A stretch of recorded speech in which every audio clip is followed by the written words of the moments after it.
You are about to watch a compilation of the Bright Birdie Season 1, Real Story Times. Please like this video and subscribe for more. Thanks.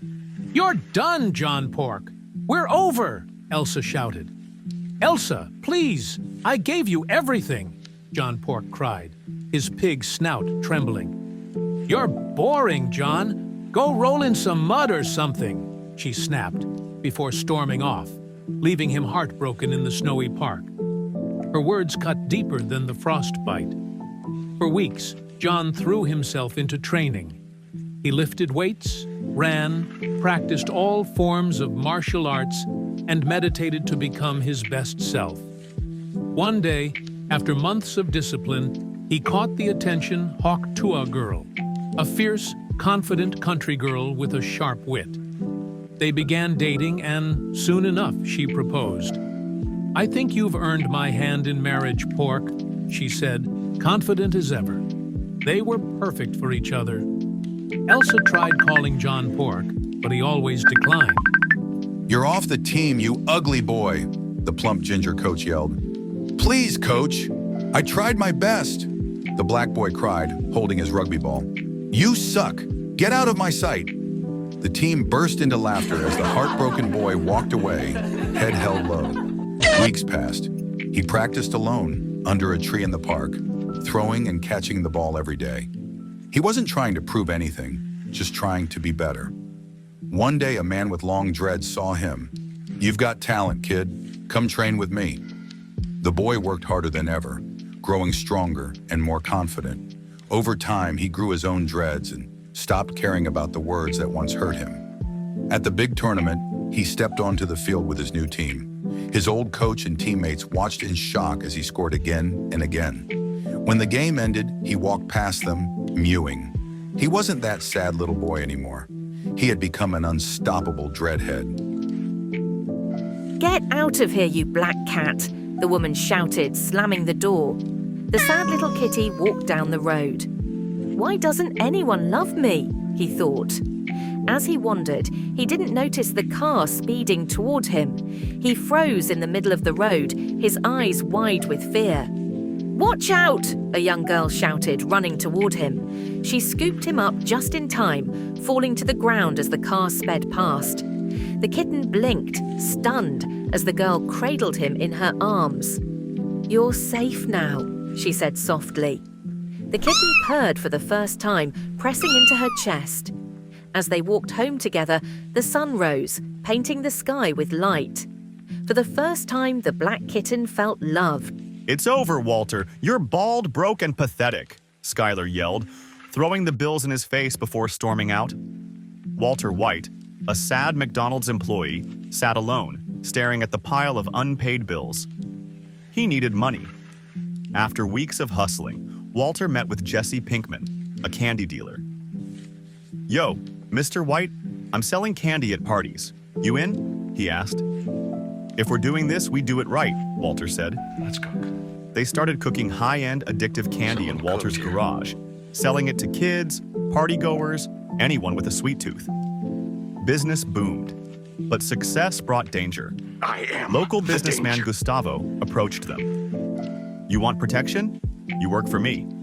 Walter nodded. "Deal." The timid McDonald's employee was gone. Walter White had become the king of candy. Say my name. "We don't want you kids. Get lost," the angry shopkeeper yelled, slamming the door. "Why does nobody want us?" the boy questioned.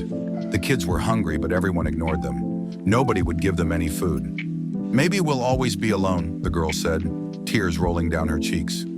"Hey, you kids look like you need a snack," said a deep voice. They looked up to see a big black man holding a tray of cupcakes. "I'm EDP. Want a cupcake?" "What's in it for you?"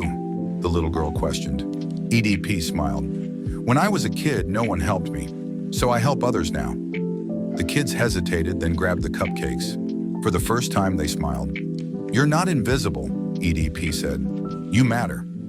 From that day, EDP visited often, bringing cupcakes and kindness. And the kids learned they were never truly alone. "Ugh, look at that ugly noob." The sweats laughed, pointing at Sunstrider. She stood in her bright lifeguard outfit, feeling small. "Why doesn't anyone like me?" she thought. In the game, she tried her best, but nothing went right.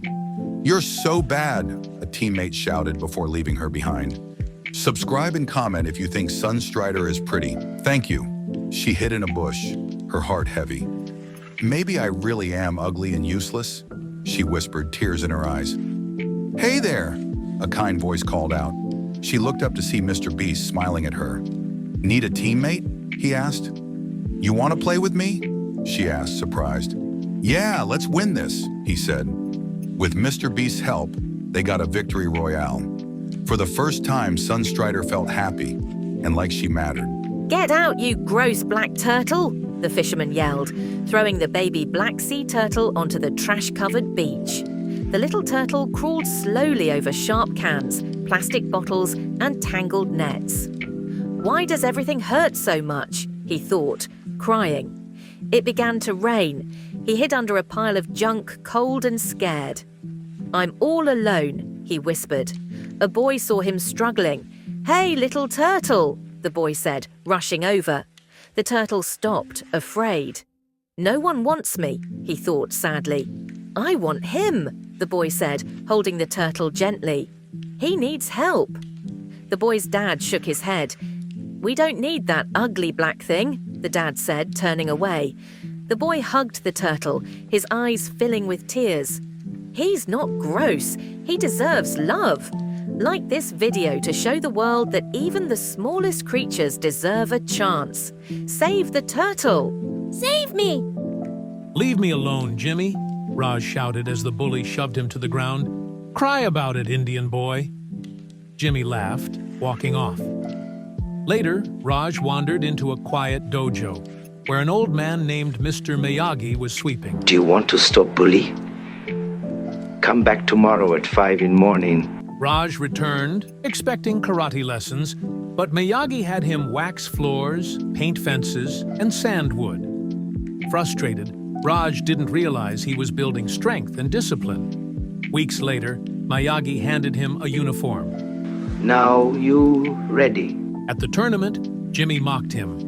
"You're gonna lose, loser." Raj stayed calm.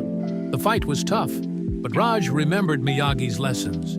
With one perfect kick, he knocked Jimmy out and won the championship.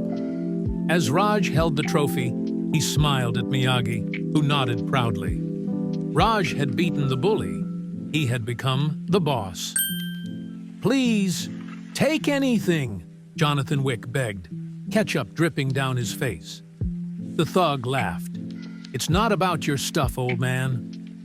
The last thing Jonathan saw before blacking out was Daisy, his beloved dog, lying still. When he woke, the house was ransacked, his body broken. But the pain of losing Daisy burned hotter than anything else. They didn't just rob him, they took his family.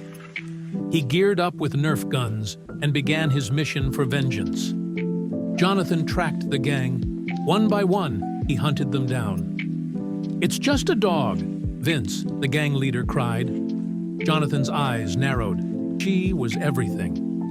With one final blow, Vince was silenced. Jonathan limped away, drenched in ketchup, but victorious. "Rest now, Daisy," he whispered. "They paid for what they did." "You stupid brat! Unable to do any easy math even when you beg for help." Please, sir, I try so hard and beg for help during homeroom. I just don't know what to do. "If you do not pass this final, you will be excommunicated from the school. Do you understand, pitiful child?" Hello, Mr. Jaden Daniels. Please help me lock in. "No, you passed your test. Now I will be excommunicated." Thank you, Jaden Daniels. Now I passed my test. I am jacked, and I get all the huzz.